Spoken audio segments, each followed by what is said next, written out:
কি হয়েছিল যখন 270 বছর পর এই বন্ধ মন্দিরটির দরজা খোলা হয় আর ভিতরের দৃশ্য দেখে পুরো গ্রামবাসী ভয়ে আতঙ্ক হয়ে পড়েন? কি হয়েছিল এই মন্দিরটির সাথে সবকিছু জানাবো আজকের এই ভিডিওতে, তাই ভিডিওটি শেষ পর্যন্ত অবশ্যই দেখুন। বন্ধুরা, এই ঘটনাটি ঘটে রাজস্থানের একটি ছোট্ট গ্রামে।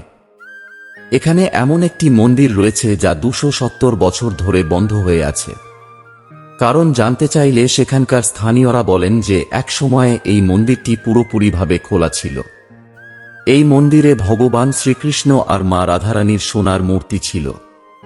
কিন্তু সন 1753 সালে কয়েকজন ডাকাতের নজর এই মন্দিরের উপর পড়ে, আর তারা সেই সোনার মূর্তি দুটোকে চুরি করে নিয়ে যায়। এরপর সেই মন্দিরের পূজারী শপথ নেয়, যতক্ষণ না পর্যন্ত সেই মূর্তি দুটিকে পুনরায় মন্দিরে স্থাপিত করা হবে ততক্ষণ এই মন্দিরটি বন্ধ থাকবে। কিন্তু সেই পণ্ডিত পরিবারের 3 পিঁড়ি কেটে যায়, আর এখনো পর্যন্ত ভগবানের সেই মূর্তি দুটো মন্দিরে স্থাপিত করা হয়নি। সেই কারণেই 270 বছর ধরে এই মন্দিরটি বন্ধ হয়ে রয়েছে। এর মধ্যেই জনসন নামের এক বিদেশি নিউজিল্যান্ড থেকে ভারতে আসে ভ্রমণ করতে। এরপর যখন সে মথুরা পৌঁছায় তখন সে কৃষ্ণভক্তিতে এতটাই লীন হয়ে যায় যে সে মথুরাতেই থাকতে লেগে যায়।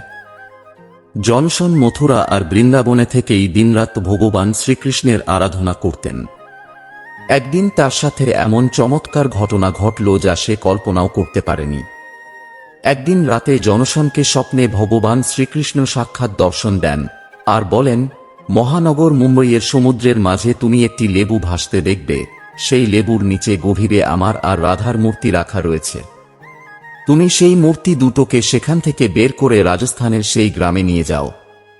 এরপর যখন জনসন চোখ খোলে তখন সে পুরো ঘামে ভিজে যায়, কারণ আদেশ ছিল স্বয়ং ভগবান শ্রীকৃষ্ণের। জনসন খুবই ভালো একজন মানুষ ছিলেন, তাই তিনি দেরি না করে তখনই মুম্বইয়ের দিকে রওনা হলেন। মুম্বই পৌঁছানোর পর স্বপ্নে দেখা জায়গায় আসে আর সুইমিং কস্টিউম পরে সমুদ্রে ঝাঁপ দেয়। মুম্বইয়ের সেই মহাসমুদ্র অনেক বড় বিশাল ছিল। সেখানে ছোট একটি লেবুকে খোঁজা কোনো সাধারণ ব্যাপার ছিল না। কিন্তু জনসনের ভগবান শ্রীকৃষ্ণের উপর বিশ্বাস ছিল, তিনি তাকে পথ অবশ্যই দেখাবেন। আর চমৎকার কিছু এমন হল, কিছু দূর সাঁতার কেটে যাবার পর সে একটি লেবুকে জলে ভাসতে দেখে। এরপর সে লেবুর নিচে গভীরে যায় আর দেখতে পায় সেখানে ভগবান শ্রীকৃষ্ণ আর মা রাধারানীর সত্যি সোনার মূর্তি রাখা রয়েছে। এরপর সে সেই সোনার মূর্তি দুটোকে সেখান থেকে বের করে আনে আর ভগবানের আদেশ অনুযায়ী রাজস্থানের সেই ছোট্ট গ্রামে নিয়ে যায়। এরপর গ্রামবাসীরা যখন সেই সোনার মূর্তি দুটোকে দেখে তখন তারা খুবই খুশি হয়ে যায়। তাদের খুশির ঠিকানা থাকে না। সেখানকার বয়স্ক ব্যক্তিরা বলেন যে এগুলি ছিল সেই সোনার মূর্তি যা 1753 সালে মন্দির থেকে চুরি হয়েছিল। এরপর সেই পণ্ডিত পরিবারের 3য় পিঁড়ি 270 বছর পর এই গ্রামের ওই মন্দিরের দরজা খোলেন। কিন্তু ভিতরের দৃশ্য দেখে পুরো গ্রামবাসী আশ্চর্য হয়ে পড়েন, কারণ এত বছর ধরে মন্দির বন্ধ থাকা সত্ত্বেও মন্দিরের ভিতরে একদম পরিষ্কার পরিচ্ছন্ন ছিল। মনে হয় ভগবান তার ঘরে ফিরে আসার জন্য অপেক্ষা করছিলেন। এরপর সেই সোনার মূর্তি দুটোকে পুনরায় মন্দিরে প্রতিস্থাপিত করা হয় আর ঢাকঢোল পিটিয়ে পুজো অর্চনা করা হয়। ওই গ্রামের সব গ্রামবাসী জনসনকে অসংখ্য ধন্যবাদ জানালেন।